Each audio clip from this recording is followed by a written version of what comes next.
बुलढाण्यात व्यापाराला लुटण्याचा कट स्थानिक गुन्हे शाखेच्या पथकाने उधळला आहे।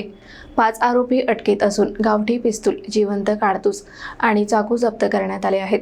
पोलिसांनी वेळीच कारवाई करत 2,13,000चा मुद्देमाल हस्तगत केला आहे।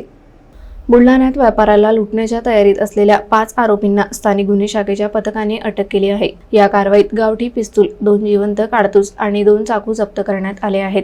पोलिसांनी 2,13,000चा मुद्देमालही हस्तगत केला आहे। बालाजी इंडस्ट्रीजचे मालक नारायण सिनकर हे रोजच्या कामानंतर रात्री घरी जात असतात। ही माहिती मिळवत काही गुन्हेगारांनी त्यांच्यावर पाळत ठेवली आणि लुटीचा कट रचला। मात्र स्थानिक गुन्हे शाखेला मिळालेल्या गुप्त माहितीनुसार पोलिसांनी कारवाई करत हा कट उधळून लावला।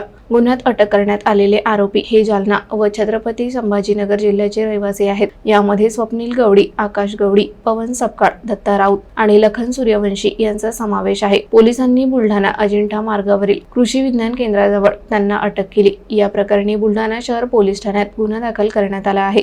जिल्हा पोलीस अधीक्षक विश्व पानसरे यांच्या मार्गदर्शनाखाली LCB प्रमुख अशोक लांडे यांच्या नेतृत्वात ही कारवाई करण्यात आली। पोलिसांच्या तत्परतेमुळे एक मोठा गुन्हा टळला असून व्यापारी वर्गाने दिलासा व्यक्त केला आहे। एक नारायण सिनकर म्हणून आमच्याकडे एक उद्योजक आहेत। त्यांची बालाजी इंडस्ट्रीज म्हणून बिरसिंगपूरला त्यांचं एक तेलाचं मॅन्युफॅक्चरिंग युनिट आहे।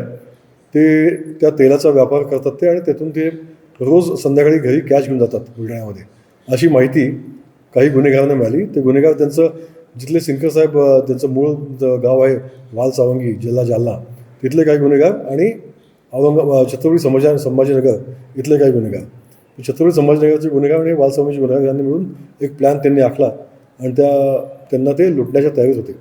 तर तो प्लॅन त्यांचा आमच्या पोलीस निरीक्षक श्री लांडे यांना तो समजला आणि त्यांनी ताबडतोब ट्रॅप लावून त्या लोकांना अटक केली आहे। त्यांच्याकडून एक कंट्रीब्युटेड पिस्टल, 2 काडतूस, 2 मोटरसायकल, असं टोटल 2 चाकू, असे 2,31,000 रुपयाचा माल त्यांच्याकडनं त्यांनी जप्त केला आहे। 5 आरोपी अटक केले आहेत आणि एक मोठी घटना बुलढाण्यामधली ही आम्हाला एक मोठ्या घटनेला जी घडली असती, मोठा गुन्हा घडला असता, तो गुन्ह्याला त्यांनी प्रतिबंध केला आहे। त्यामुळे मी पोलीस निरीक्षक श्री लांडे आणि त्यांच्या टीमचे कौतुक करतो, अभिनंदन करतो। एक मोठी घटना त्यांनी होण्यापासून वाचवली आहे आणि त्यांनी हा जो त्यांनी जी कृती केली आहे, त्यांनी जी ॲक्शन घेतली आहे, ही माननीय मुख्यमंत्री महोदयांच्या 100 दिवसांचा जो कृती आराखडा आम्हाला दिल्याचा मुख्यमंत्री महोदयांनी, त्यातलाच एक भाग आहे हा की उद्योजकांना संरक्षण पुरवणे। आम्ही संरक्षण तर पुरवत आहोतच, पण त्याचबरोबर आगाऊ माहिती काढली आम्ही आणि आगाऊ माहिती काढून एका उद्योजकांना आम्ही लुटण्याच्यापासून त्यांना आम्ही वाचवलं आहे।